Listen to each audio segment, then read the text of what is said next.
अस्सलाम वालेकुम फ्रेंड्स। उम्मीद करता हूँ कि आप सब खैरियत से हैं। फ्रेंड्स, ये हमारे सामने गोल्ड का लेवल लगा हुआ है। मैंने कल वीडियो बना के आप लोगों को बताया था कि मार्केट प्राइस कुछ इस तरह से मूव कर सकती है। हम डेली एनालिसिस भी अब आप लोगों के साथ शेयर करते हैं, अपने व्हाट्सएप ग्रुप में सिग्नल्स भी शेयर करते हैं और आपके साथ बराए वीडियो जो है डेली एनालिसिस भी आप लोगों से शेयर करते हैं।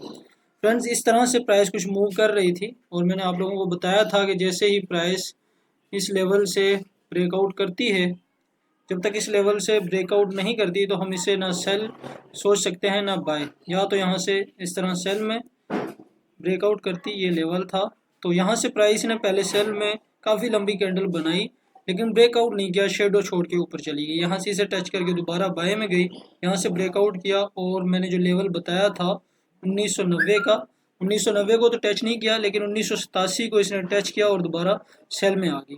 अब फ्रेंड्स, जो सूरत हाल है वो ये है, अगर हम डेली बेस पे इसे देखें,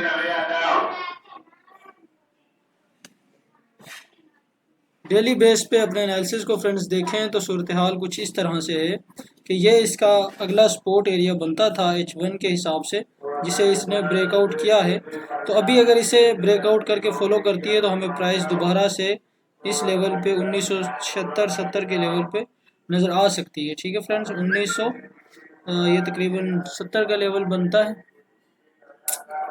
मैं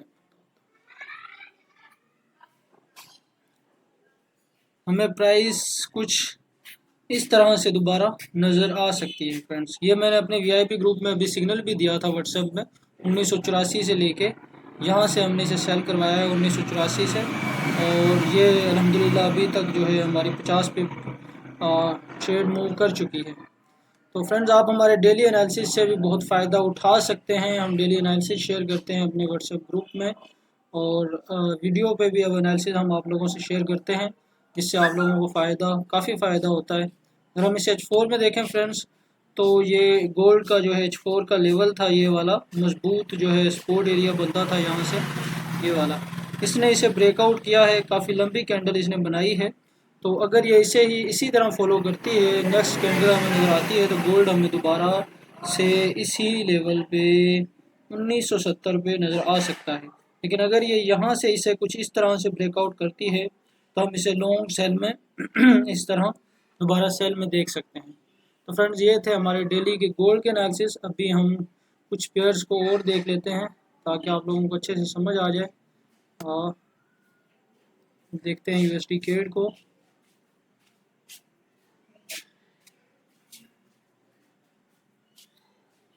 फ्रेंड्स, यूएसडी केड भी न्यूज़ की वजह से ड्रॉप हुआ। ये इसका सपोर्ट एरिया बनता था जहां से अब ये बाय में मूव दे रहा है। मैंने बताया था कि अगर ये इस तरह से बाय में आएगा, सेल में आएगा, तो यहाँ इसका ये नेक्स्ट लेवल होगा। पिछले वीक का ये एनालिसिस थे, इसने इसे फॉलो किया और यहाँ तक आई। अभी जो है मज़ीद हो सकता है कि केड इस तरह आए, यहाँ से कुछ हमें इस तरह मूव दे। ठीक है फ्रेंड्स, ये इसका नेक्स्ट टारगेट हो सकता है H4 में और डेली में। डेली में मैं आपको बताता हूँ इसका नेक्स्ट टारगेट क्या हो सकता है।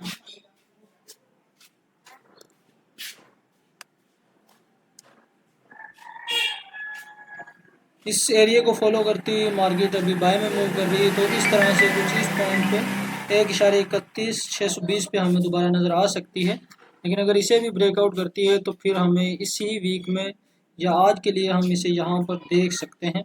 और आज यूएसडी की न्यूज़ भी है, तो इस तरह ये हो सकता है कि बाय में निकल जाए फ्रेंड्स। ठीक है, ये हमारे पिछले ही लेवल्स लगे हुए हैं जो मैंने लगाए थे। तो अभी मैंने ये बताया था कि H1 में इस तरह से ये इस लेवल को टच कर सकती है प्राइस। आप हमारे डेली के एनालिसिस को भी देख के फ़ायदा उठा सकते हैं। हम अपने वीआईपी ग्रुप में सिग्नल्स भी भेजते हैं और हम डेली बेस पे एनालिसिस भी करके आप लोगों को भेजते हैं ताकि आप लोग इससे फ़ायदा उठा सकें।